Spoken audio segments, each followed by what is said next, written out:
Fuja desse texto. A que se refere o pós-lapsariano que apela ao contexto de uma citação qualquer? Eu sou o Ezequiel Gomes e hoje eu quero conversar com vocês sobre um apelo ao contexto que frequentemente é usado no contexto da discussão do perfeccionismo pós-lapsariano dentro do adventismo do sétimo dia. Em especial relativo ao estudo da Bíblia e dos escritos de Ellen White. Então, por exemplo, para dar exemplo de como que essa situação funciona. Então você vai e cita para o perfeccionista pós-lapsariano Romanos capítulo 7. E diz ali que o pecado é maior do que a própria pessoa, e a pessoa pode até querer fazer tudo certo, mas ela acaba fazendo o mal que ela não quer fazer. E obviamente que toda essa retórica de Romanos 7 é muito problemática para a mentalidade do perfeccionista, que acredita exatamente no contrário, que se você se converter, se você se batizar, se você aderir à lei de Deus e você se esforçar, você vai querer fazer o bem e vai conseguir fazer o bem, porque Cristo também teve uma natureza como a sua, mas ele quis fazer o bem, ele conseguiu fazer o bem, e ele foi perfeito sem pecado, e você vai conseguir atingir a condição de ser perfeito e sem pecado. Então, numa situação como essa, a retórica de Romanos capítulo 7, ela se torna uma grande pedra de tropeço para essa mentalidade, para essa teoria, para essa teologia. E aí, o nosso amigo pós-lapsariano, ao ser confrontado com Romanos capítulo 7, ele vai dizer, mas você tem que avaliar o contexto.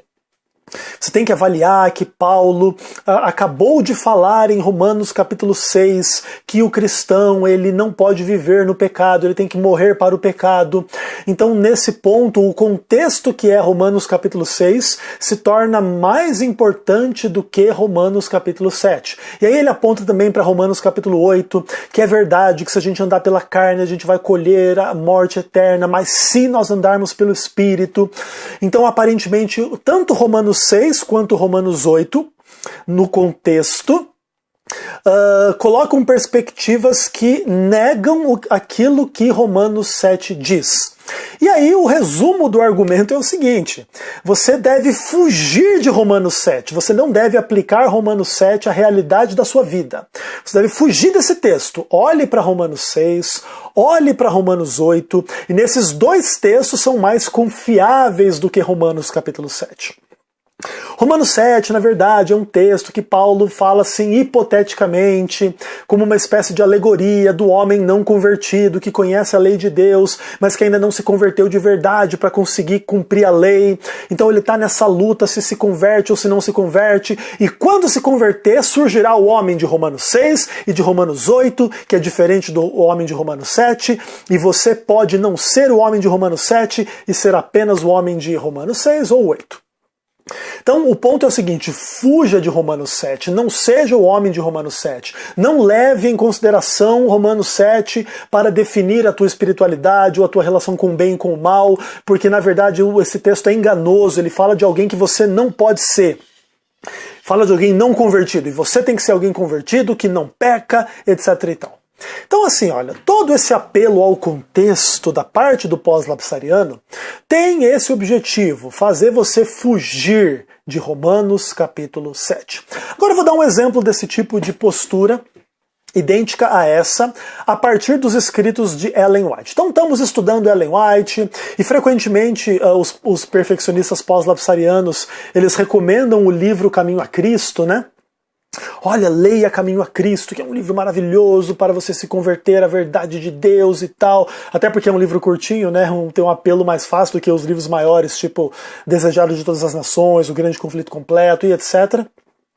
E aí lá na página 62 do livro Caminho a Cristo você encontra uma citação que diz o seguinte: era possível a Adão, antes da queda, formar um caráter justo pela obediência à lei de Deus, mas deixou de o fazer, e devido ao seu pecado, a nossa natureza se acha decaída, e não podemos tornar-nos justos.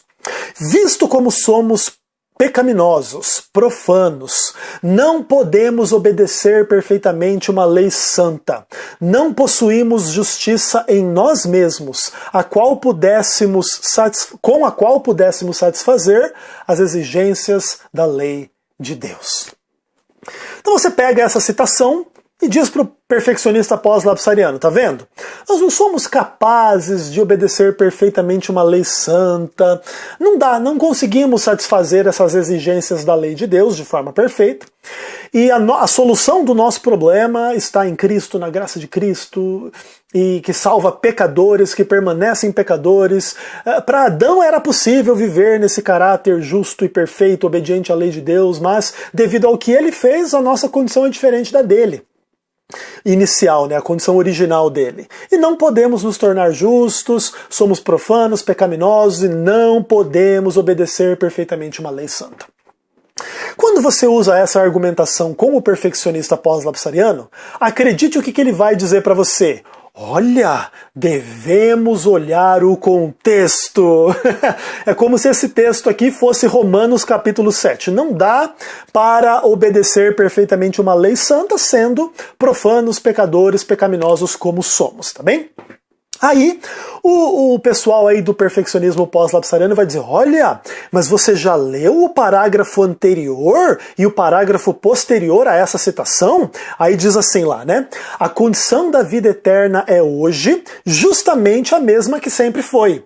Exatamente a mesma que foi no paraíso, antes da queda dos nossos primeiros pais.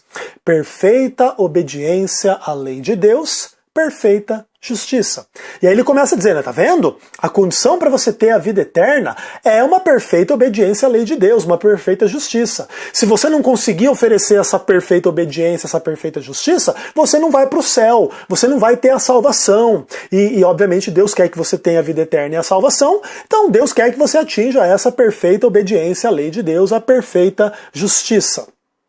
Aí o texto diz, né, se a vida eterna fosse concedida sobre qualquer condição inferior a esta, correria perigo a felicidade do universo todo. Estaria aberto o caminho para que o pecado, com seus infortúnios e misérias, se imortalizasse. Então é o seguinte, quer ir para o céu? Tem que obedecer à lei de Deus de forma perfeita e ter uma justiça perfeita.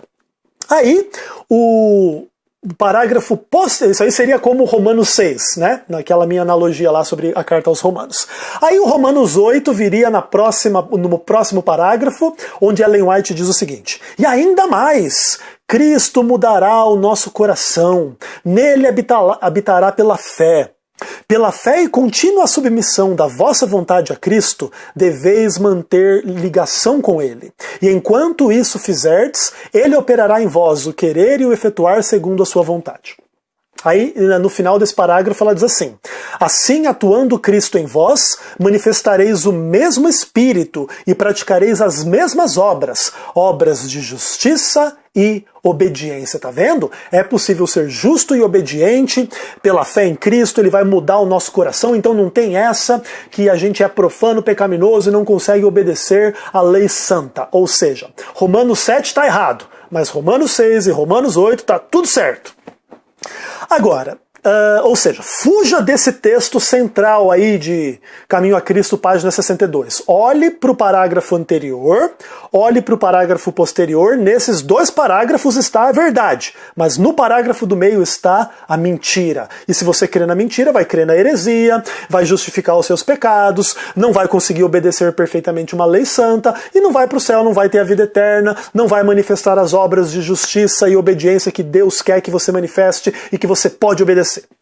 E manifestar e etc. Beleza. Fuja desse texto. Nos dois casos acontece um mesmo fenômeno.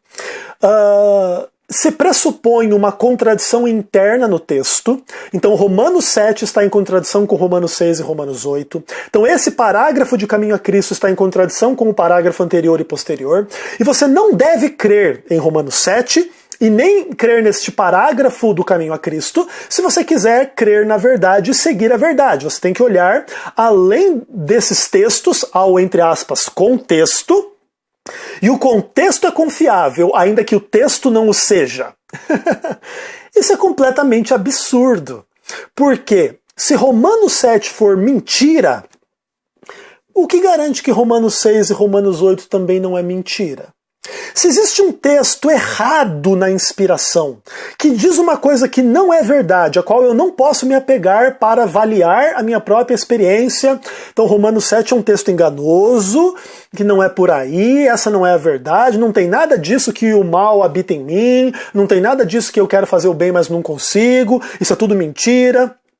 Se a gente for tratar Romanos 7 assim, e por que eu não posso tratar Romanos 6 assim? Ah, morreu para o pecado. Não, isso é mentira também, morri nada, não, isso é tudo mentira. Romanos 8, nenhuma condenação há para quem está em Cristo Jesus. Não, isso é mentira. Se eu conseguir dizer que Romanos 7 não é verdade para o cristão, eu posso dizer que Romanos 6 não é verdade para o cristão, Romanos 8 não é verdade para o cristão. O mesmo ocorre com o texto de Ellen White. Se realmente Ellen White disse que profanos como somos não podemos obedecer perfeitamente uma lei santa, se isso é mentira, por que o parágrafo anterior não é mentira? Ou o posterior também não é mentira? Você fica sem base para poder avaliar os textos, tanto da Bíblia quanto do Espírito de Profecia. Qual que é a solução desse tipo de dilema? Você não pode pressupor contradição entre os textos. Então, em um sentido, eu já morri para o pecado e venci o pecado, Romanos 6. Em outro sentido, o pecado é maior do que eu e ainda me vence e eu ainda sou pecador, vendido à escravidão do pecado. E as duas coisas são verdade. Você pressupõe uma pluralidade de conceitos de pecado, em um sentido e em outro sentido, e aí esta pluralidade resolve o problema da contradição. Em um sentido é verdade que já venci o pecado, em outro ainda não é verdade. E os dois textos são a palavra de Deus inspirada, a verdade a respeito da qual Jesus orou em João 17, verso 17. Com Ellen White é da mesma forma. Em um certo sentido, a gente pode e deve obedecer à lei de Deus de forma perfeita. Agora lembra, isso acontece nos próprios termos da sinceridade a respeito do pecado. Lembra lá, se confessarmos os nossos pecados, ele é fiel e justo para nos perdoar e nos purificar de toda injustiça. Então, na confissão do pecado, eu guardo a lei, admitindo que eu peco, que eu transgrido a lei, e Deus me considera sem pecado, perfeitamente obediente, porque eu já me purifiquei, eu fui purificado, me santifiquei, eu fui santificado pela relação com Deus no contexto da fé em Cristo. Ou seja, existem dois sentidos de obediência perfeita.